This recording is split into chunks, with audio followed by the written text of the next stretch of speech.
నాలో ఈ ఈ అజ్ఞాతంగా ఉన్నది అది అంతా మరణించినప్పుడు ఏదైతే తెలుసుకున్నానో ఇది సర్వవ్యాప్తమైనది అని అనుకుంటే ఈ సర్వవ్యాప్తమైన దానికి కూడా ఆవులుగా ఉన్నది అంటే అది ఆ మూలమా ఆ ఆ మూల స్రోతస్సు అది అది ఎప్పుడు కొత్తది కొత్తది నూతనంగా ఉన్నది అంటే కదా ఇక్కడ ఆవలుగా ఆవలుగా ఉంది అనేది చెప్పబడుతుంది కదా దాని గురించా ఇప్పుడు నువ్వు ఏదైతే అక్కడ వ్యక్తం చేసుకున్నావో ఏదైతే నీ అస్తిత్వంలోకి వచ్చిందో నీ ఉనికిలోకి నీకు అర్థమైందా?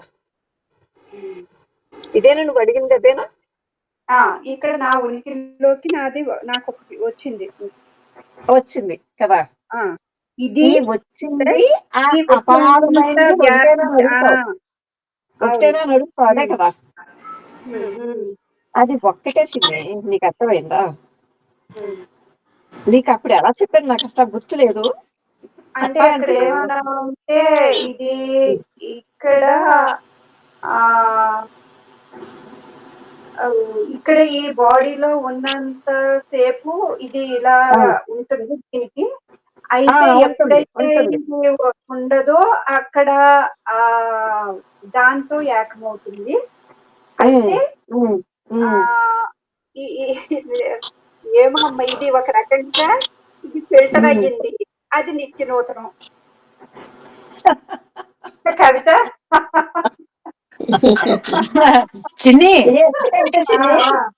కష్టం, చాలా కష్టం ఉంది ఇక్కడ. ఎందుకంటే దాన్ని ఇలా మాటలో పెట్టి చెప్పడం అనేది లేదు కాబట్టి మాటలు పెట్టలేదు దాన్ని. ఇంకా అసలు నువ్వు తర్వాత అడిగే చూసావా? ఇక్కడ కూడా అదే సందిగ్ధత. ఇప్పుడు ఇక్కడ వీళ్ళిద్దరి మధ్య కూడా అదే సందిగ్ధత అని అడుగుతాడు. ఇక్కడ ఏంటంటే ఇక్కడ చేప పుట్టదు, మరణించదు. ఇది సరైనది అనుకుంటే సర్వవ్యాపకమైనది కూడా అంతరిస్తుందా అని ఇక్కడ అడుగుతున్నారు.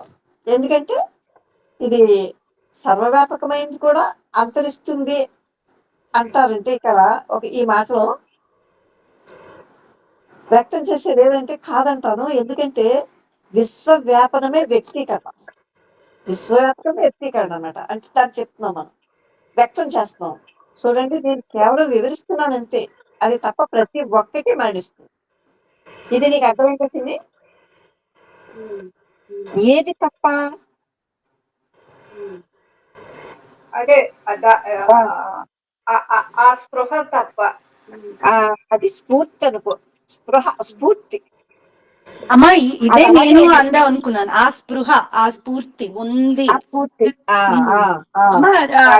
అంటే ఇలా అనుకోవచ్చమ్మా. ఇప్పుడు శూన్యమయ్యాక నేను అన్న ఒక స్పృహ ఉంటుంది. అంటే ఉంది అన్నది నేను అని కూడా కాదు. నేనంటే మళ్ళీ నాలో ఉన్న కంటెంట్ అంతా వస్తుంది. కాదు, ఈ అర్థంలో కాదు. అవునమ్మా, అమూల్య వ్యక్తమయ్యేది కూడా అది నేననే వ్యక్తం అవుతుంది. నీకు అర్థమైందా? అవునమ్మా.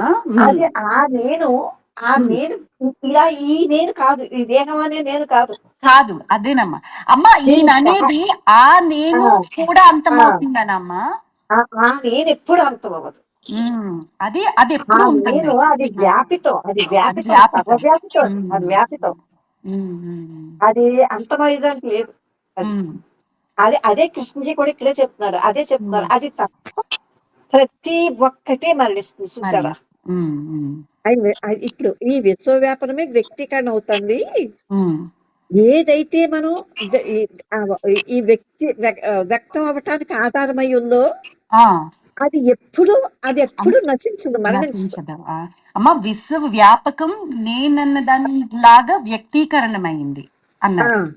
అయితే ఈ నేనన్న వ్యక్తీకరణమే విశ్వవ్యాపకం కాబట్టి అది ఎప్పటికీ అంతం అవ్వదు. అది ఎప్పటికీ అది విశ్వవ్యాపనం. అంటే ఇంకా అసలు ఆ మాటకి తావులేదు. ఇక్కడ తర్కించాలి కాబట్టి ఏదో మాట్లాడు. మనకి తెలిసింది మనసు యొక్క ఆలోచన అంతం అన్న దాని గురించి మనం ఇంకా మాట్లాడుతున్నాం కాబట్టి దాన్ని కూడా ఒక అంతం అన్న మాట అక్కడ ఉపయోగించారేమో డేవిడ్. అదే కృష్ణజీ కూడా అదే అంటున్నారు. అది తప్ప ప్రతి ఒక్కటి మరణిస్తుంది అన్నమాట. ఏదైతే అది ఉత్పత్తి చేసిందో ఆ ప్రతి ఒక్కటి మరణిస్తుందమ్మా. ఉత్పత్తికి ఆధారమైంది ఎప్పుడు మరణించదు. అందుకని ఇక్కడ ఆయన ఏం చెప్తున్నాడంటే, దేవుడు అంటున్నాడంటే ప్రతిదీ ఉత్పన్నం అవుతుంది కదా, మళ్ళీ అందులోనికి అది లైవ్ అయిపోతుందా అని. అందుకే దానికి ఆరంభము లేదు అంతము లేదని చెప్పింది. ఇది మీకు అర్థమైంది కదా కవిత? అమ్మా అర్థమైందమ్మా ఇది. దీనికి ఆరంభము అంతము ఎందుకు లేదు? అన్ని దాని నుంచి వచ్చి దానిలోనే అంతం అవుతున్నారు. ఎక్కడ నుంచి అయితే ఉత్పత్తి అయిందో చూసారా, పదార్థంగా మారిందో, మళ్ళీ ఆ పదార్థం ఎక్కడికి వెళ్తుంది? దాని మూలస్థానంలోకి వెళ్తున్నారు. అదే అందుకే మూలము ఎప్పుడు ఉంది. ఏంటమ్మా ఇప్పుడు ఇదంతా తెలుపుకునేది కూడా ఎవరది? ఆ మూల ఎరుక అంటుంటారు, అది అక్కడే ఉంది ఇప్పుడు కూడా. దాని ఎరుకని, చైతన్యమని, వ్యాపితమని ఇలా రకరకాల పేర్లు పెడతారు. ఎందుకంటే ఇది మా స్వయం అనుభూతి ద్వారా చెప్తున్నారు. అవునమ్మా. అసలు అనంత నిశ్శబ్దంలోంచి పడుతుంది అనమాట అది. మూలములోని మూల ఎరుక చూసారా, ఏదైతే అన్నిటికీ ఆధారమో అక్కడి నుంచే ఈ శబ్దం కూడా ఉత్పత్తి అవుతుంది మనకి. అవునమ్మా, అవును. మీకు అర్థమైందా? మూలములోని మూల ఎరుకను మూల పురుషులను నేనే తెలిపిస్తుంది అనమాట. మీకు అర్థమైందా? అవునమ్మా, అవును. నేను ఈ దేహం అని నేను కాదు కవిత. మీకు అర్థమైందా? అది ఆ మూలం ఎప్పుడు అది అలాగే ఉండిపోతుంది. మీకు అర్థమైందా? అది ఏంటంటే అందుకే దానికి ఆరంభము లేదు అంతము లేదు. అయితే మరి ఇక్కడ సర్వవ్యాప్తమైంది అంతమవుతుందనలో మీ అర్థం ఏమిటంటే, సర్వవ్యాప్తమైంది అంతమవటం వల్ల ఏమవుతుంది? ఒకవేళ అది కూడా అంతమైపోతే ఏమీ లేదు, జరుగుతుంది అదే అయినప్పుడు దానికి అర్థం ఎందుకు ఉండాలి? ఏమిటంటే మనిషి వల్ల దానికి ఏమవుతుంది? నేను అంటున్నది మీకు అర్థమైందా అని అడుగుతున్నారు కృష్ణజీ. మనిషి భయంకరమైన జీవితం గడుపుతున్నాడు ఒక జీవిగా. చూసావా, సావు పుట్టుల కాలవాలమైన జీవుడుగా ఒక భయంకరమైన జీవితం గడుపుతున్నాడు. అసలు దానికి ఆ అపారమైన దానికి ఈ మనిషికి ఏమిటి? మనిషికి ఏమిటి అసలు? ఇలా ఎందుకు గడుపుతున్నాడు? ఇది క్వశ్చన్ అమ్మా. ఎందుకంటే అంటే ఆ సర్వవ్యాపితమైనది అంతమవటం వల్ల ఏమైపోతుంది అంటున్నాడు. ఏం లేదు, జరుగుతుంది అదే. ఇప్పుడు దానికి అర్థం ఎందుకు? అర్థం ఉండదు. అర్థం ఉండటం ఎందుకు? మనిషి వల్ల దానికి ఏమవుతుంది?